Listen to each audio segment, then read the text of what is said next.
Hey, AIS. Now, someone has decided that asking some teachers some silly questions is, in fact, a good idea. Okay, silly questions. I'm here to answer some silly questions. Answering another fan question today. Here's to some questions about life at school this year. Drinking my favorite beverage out of my numbers cup here. T plus, obviously. Very mathematical beverage. Oh, now I'm hungry. But anyway, the two questions that I've been given are a little bit mathsy. I don't know why, but anyway, let's have a look at them. First of all, why does 9 plus 10 equals 21? Well, let's just check. Hang on, 9 plus 10. 9 plus 10. Carry the 1 and take away the number you first thought of, and then add the year of your birth and subtract the time, and it should equal 19. Why does it equal 21? I'll tell you why it equals 21. Because about 6 years ago, somebody asked a student online, what's 9 plus 10? They thought they knew. They were all like, yeah, I know. And they said, 9 plus 10, 21. And then someone had said, no, it's not. And they said, yes, it is. 9 plus 10, 21. So that meme just kicked off, and all of a sudden that became a thing. So if you ever put 9 plus 10 equals 21 in one of your maths tests, make sure that your teacher marks it correct, okay? Take it from me. What if God is actually pronounced Jod? Oh, jeebus. I've been saying this wrong the whole time. Oh, Jod, that's embarrassing. This is the world's worst, most horrible edible food.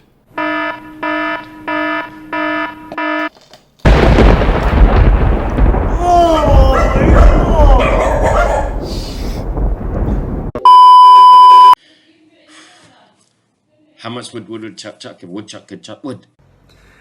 How many lions does it take to beat a sun? Now, if you were talking about the human sun, maybe 1 or 2, but if we're talking about the sun, I don't think they stand a chance at all. Question, why do we say after dark when really it's after light? The answer, like many things in English, is that it comes from a long time ago. It's a very old phrase, and basically it's been changed over the years. So originally what people said was after dark comes, which does make sense. But I guess that was a bit too long to be saying all the time. So after a few years, people got bored of saying that, and they changed it to simply after dark. He would chuck wood as much as he could and chuck as much wood as woodchuck if a woodchuck could chuck wood. The first question is, why can't you grow plants in the clouds? Surprise, surprise, you actually can. It's the perfect conditions to grow plants in the clouds. A little bit chilly, but next time you're in a plane, have a look in the clouds. You need to look a little bit closer and you'll see some plants growing in there. Alright, I was asked, what does a T-Rex sound like? We'll never know this answer, but I presume maybe it goes something like this.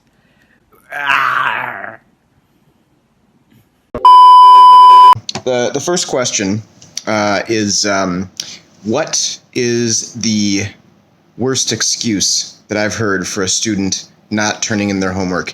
And this is one. This is definitely pertinent to the online teaching that we're doing this year, and also the pandemic. I've heard from a number of students on a day that I'm giving a test that they got their vaccine that day. And while I could doubt in the first place whether they're actually all getting vaccinated on the same day that I happen to be given a test, there's one student who used the same excuse 2 weeks in a row. So one Monday, it was I got the vaccine, and then the next Monday it was also I got the vaccine. So I suggested maybe they should make a list on a piece of paper to remember which teachers they've used that excuse with, so that they don't continue to do that. The second question I have is What's to stop unicorns from being real? Just because people haven't observed them yet doesn't mean that they're not real. So, in a word, literally in a word, what's to stop them from being real? Nothing. There's nothing to stop them from being real. Is this a mouse? Oh. Is this a plant? Better yet, is this a unicorn? People have different perceptions or perspectives of what a unicorn is, what it looks like. And so I think they do exist, even if it's in the form of a stuffed animal. Thanks. Question I have been asked is, if there were a zombie apocalypse today, where would I go? Now, for those of you that know Mrs. Bafana knows Mrs. Bafana likes chocolate. And after completing lots and lots of research, it seems that zombies are unable to use elevators. So I've decided I would possibly get to Willy Wonka's chocolate factory, climb in that glass elevator, go to the highest point in the building, and eat myself into a chocolate coma. Interesting one, so I'm excited to share it with you. The question today is, if the mass of my water bottle is 10 donkeys, what would the number of bees in the Eiffel Tower be? And this is a great question, but it's not a simple one. And it starts with the variable we need to understand first is, what is the moon doing? If the moon is waxing, then it creates a Gravitational vortex. And this vortex has a distinctly flowery flavor to it, and this will attract the bees from all over Europe to the Eiffel Tower. Your number of bees will be enormous in this situation. Now, it depends again on whether we're ignoring the robot bees that are spying on you or not. But if we leave that out for the moment, all the normal natural bees should be attracted by this Flower-scented gravitational vortex. If, on the other hand, the moon is waning, then what will happen is the reflected neutrino radiation from the moon will actually disorient the bees, and they'll scatter wildly. I mean, they will have no ability to make it to the Eiffel Tower. What is the funniest sound you can make?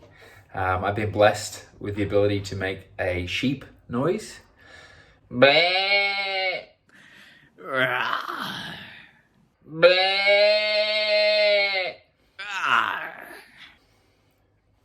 Bleh. Okay, so the first question is, have you ever forgotten a student's name despite teaching them for a good period of time? The honest answer to that is yes, of course, all the time. My memory is terrible. I forget my own children's names. Sometimes I forget my name. What was the question again? Purpose of mosquitoes. They're the only ones that would risk their lives to be with you. And if you ever need an excuse to slap someone, mosquito. And lastly, if you're at a concert and you clap before the performance finishes, mosquito. Well, wouldn't that be appropriate for your central and lateral incisors to slice into the protein complexes that the eggs are made of? Then to engage the muscular hydrostat that forms the floor of your food processing point, that will then maneuver the egg to the premolars and molars for the point of chewing. Why wouldn't that be appropriate? I don't know. The second question is about how hand sanitizer kills 99% of germs. And the question is then, of course, mathematical. If you were to use hand sanitizer twice, would it kill all of the viruses? And that would only work if there was a random 99% of the viruses at any given time that choose to be killed by hand sanitizer, right? I think the way that that works is that this company that creates the hand sanitizer, it probably has not found a virus that can survive. But you can't say that it kills 100%, because if you say it kills 100%, then as soon as someone gets sick after using the hand sanitizer, they will complain and then there'll be problems.